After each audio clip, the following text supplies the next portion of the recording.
Un gran cariño para todos los colegas y los amigos de Latinoamérica.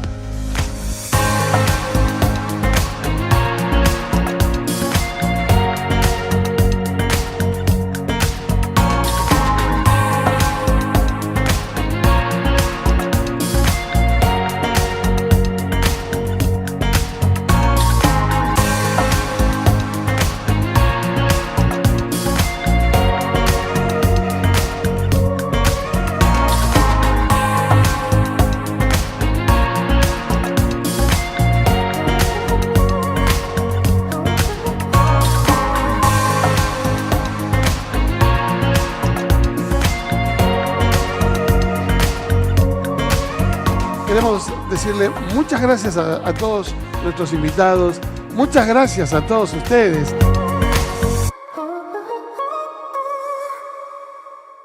¿Cómo estás, Feli? Bien, David, realmente gracias por la invitación.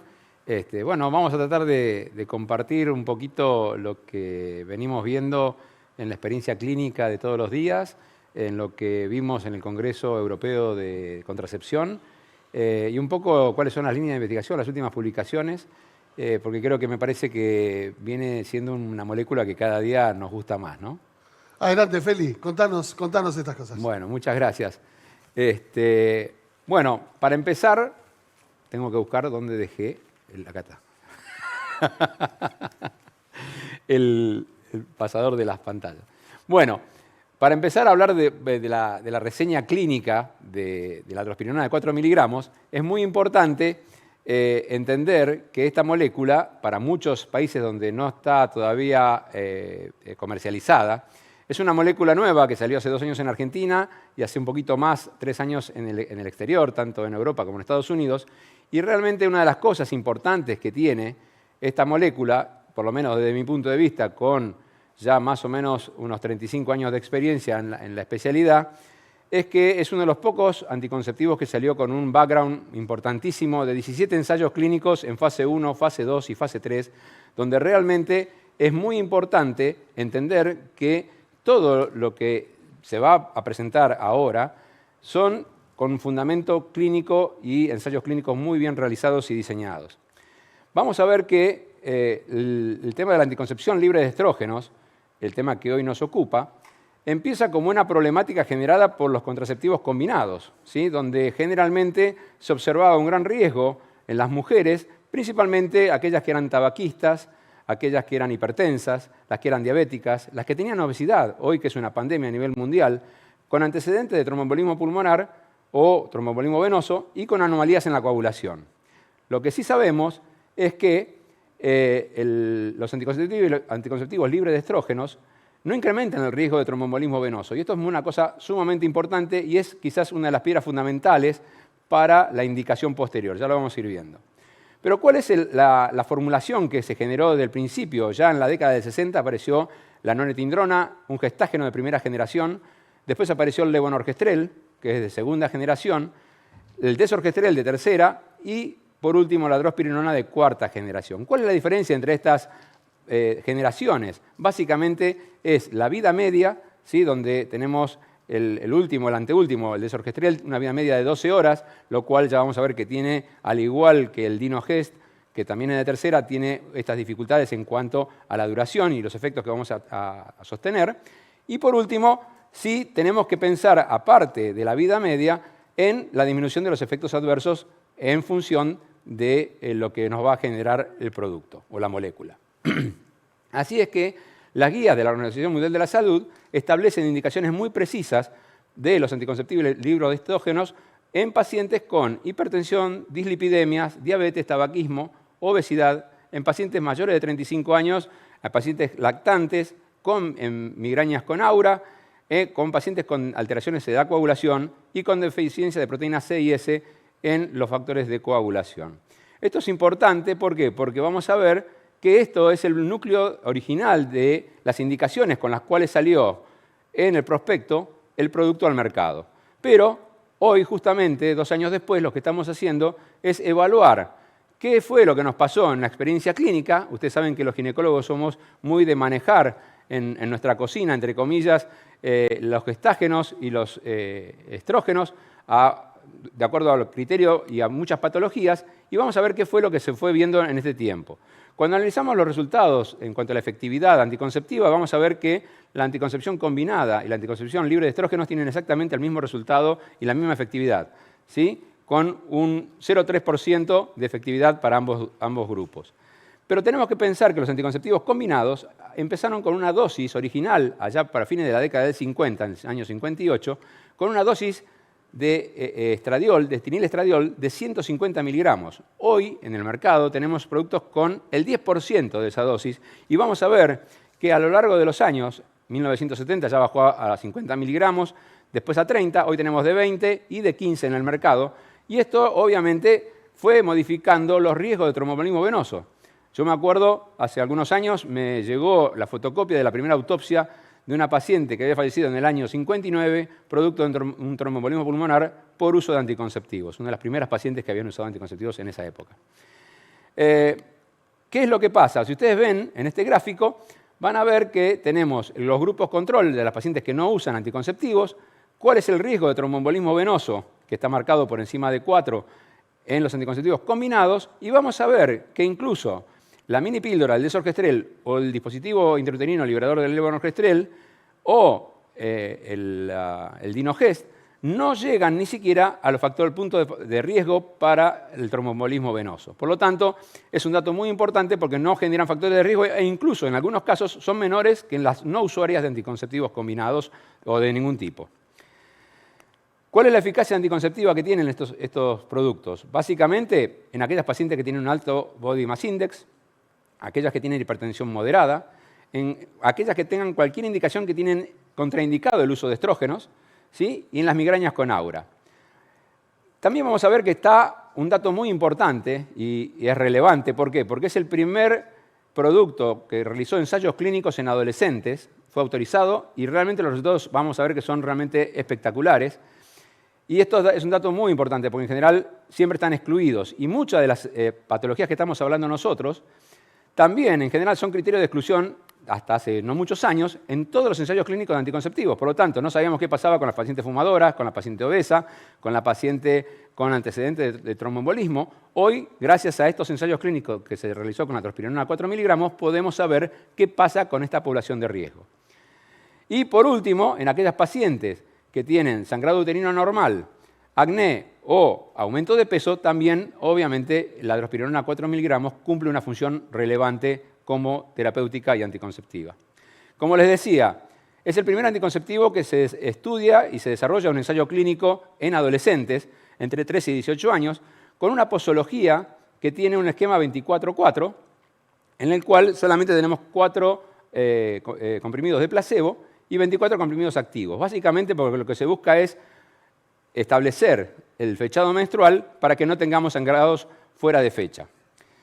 Pero las principales características que tiene como anticonceptivo la drospirenona es básicamente que es un producto que es similar a la progesterona natural, tiene un efecto antigonadotrófico, antiestrogénico y sin efecto glucocorticoide. Principalmente el efecto antiandrogénico lo va a tener sobre el acné y la seborrea, fundamental, y por otro lado el efecto antimineralocorticoide, en el cual va a hacer una disminución de los factores hipertensivos y modificación del peso corporal. Fíjense que comparado con los otros gestágenos, comparando la clormadinona, la drospirenona, el dinogest y la ciproterona en cuanto a efecto antiandrogénico, vamos a ver que la drospirenona no tiene diferencias estadísticamente significativas con el dinogest, y sí sabemos que la ciproterona es obviamente el antiandrogénico de mayor potencial dentro de los anticonceptivos orales. Ahora, ¿cuáles son los efectos que tienen los estrógenos tanto sobre el riñón, sobre el hígado y sobre los ovarios? Vamos a ver que en el caso del efecto sobre los riñones, vamos a tener, los estrógenos producen un aumento de la retención de agua o de líquidos y a través de la liberación de la aldosterona.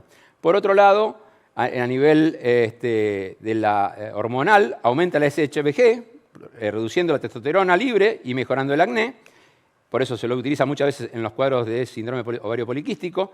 Y por otro lado, a nivel hipófiso gonadal, actúa estimulando la liberación de FSH y LH. Eso es lo que hacen los estrógenos. Ahora, ¿qué hace la drospirenona como un efecto antagonista de los estrógenos? Por un lado, inhibe la retención de líquido, dado que tiene un efecto antimineralocorticoide.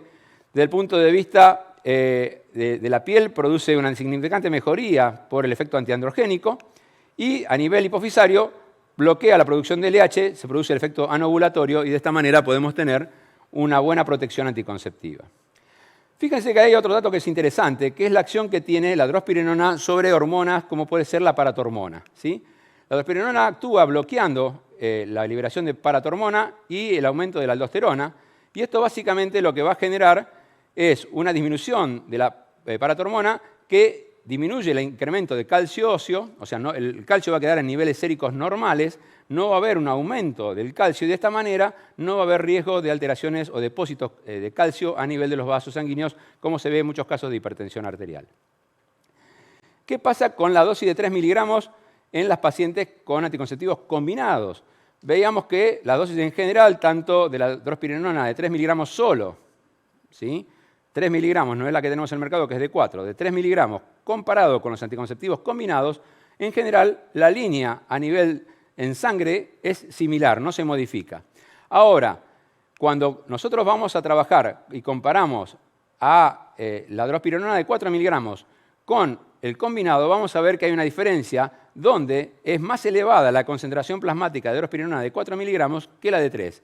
Y vamos a ver por qué mecanismo. Básicamente es por la competencia que tenemos con los estrógenos. Básicamente lo que tenemos es que el etilenilestradiol bloquea la sulfotransferasa y la CP450 a nivel hepático y de esta manera lo que va a generar es una menor concentración de drospirenona y una liberación a nivel de la SHBG. Y por otro lado, vamos a tener que cuando tenemos la drospirenona sola, la CP450 va a trabajar sobre la drospirenona y por eso se requiere 1 miligramo más de dosis para poder compensar y que los niveles no bajen y tengamos el efecto anticonceptivo sostenido a lo largo del ciclo menstrual. Esto es un dato muy importante de por qué la diferencia entre 3 y 4 miligramos. Es porque al no tener los estrógenos, el metabolismo hepático se incrementa y compite o deja de competir con los estrógenos. ¿Qué pasa con los regímenes de posología? Vamos a ver que ante los olvidos es muy común, y en uno de los ensayos clínicos de esta molécula, se evaluó los olvidos en la primera, en la segunda semana y en la cuarta semana de hasta 2 tomas con recuperación al día siguiente, y realmente los resultados fueron muy buenos porque no hubo ninguna modificación. Y esto tiene que ver con la vida media que tiene la drospirenona, que es de 24 horas.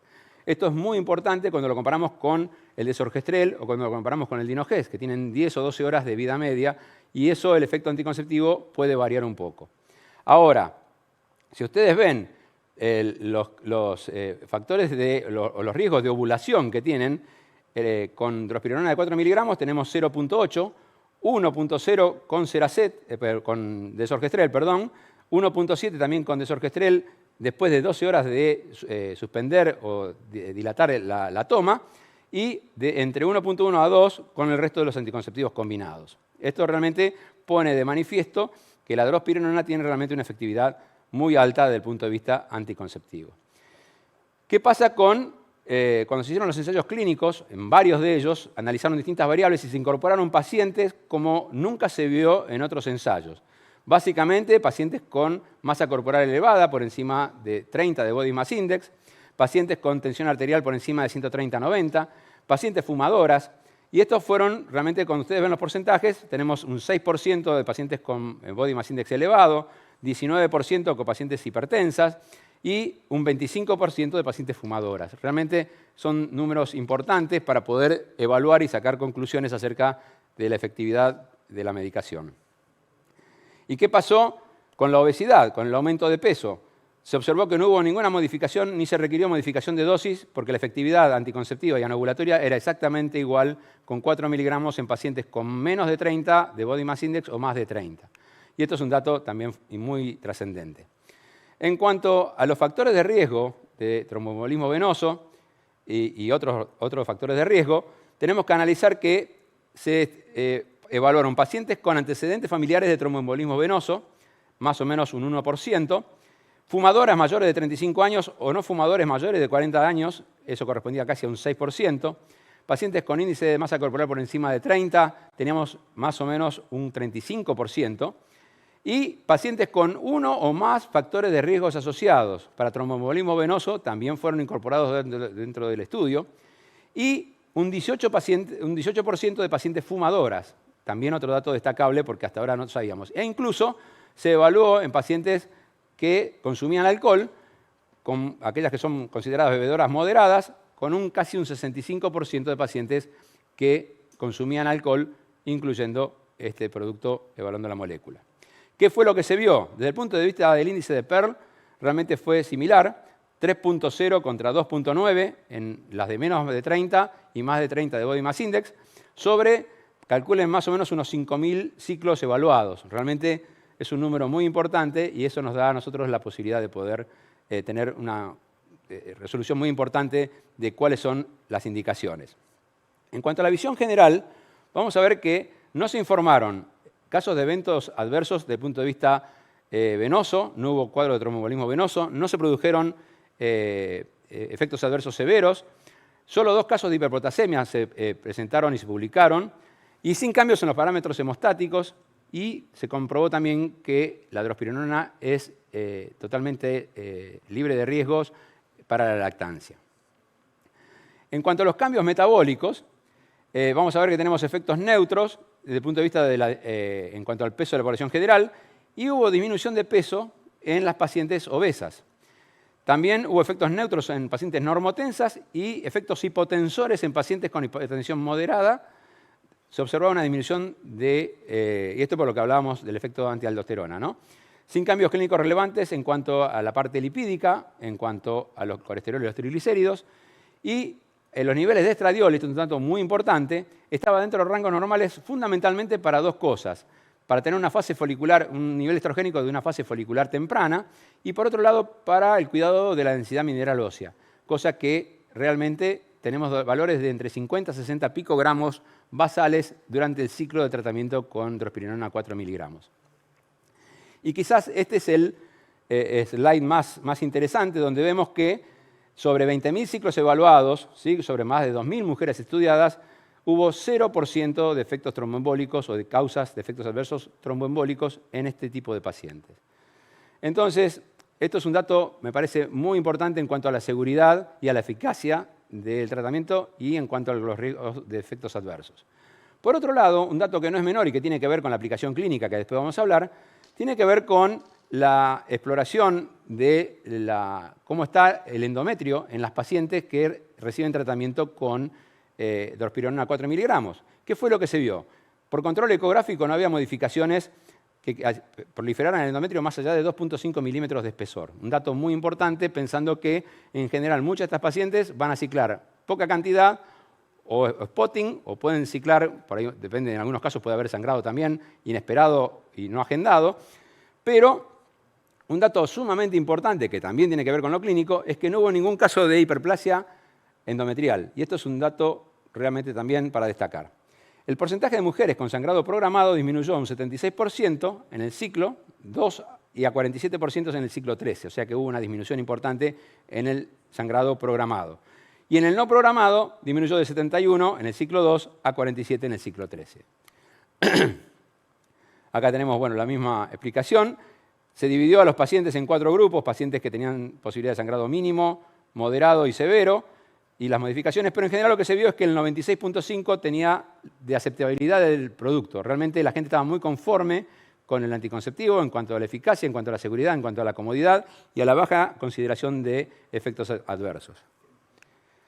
¿Qué logramos con el régimen de 24/4? Puntualmente que induce el sangrado programado, se tiene un mejor control de ciclo, reduce el sangrado no programado.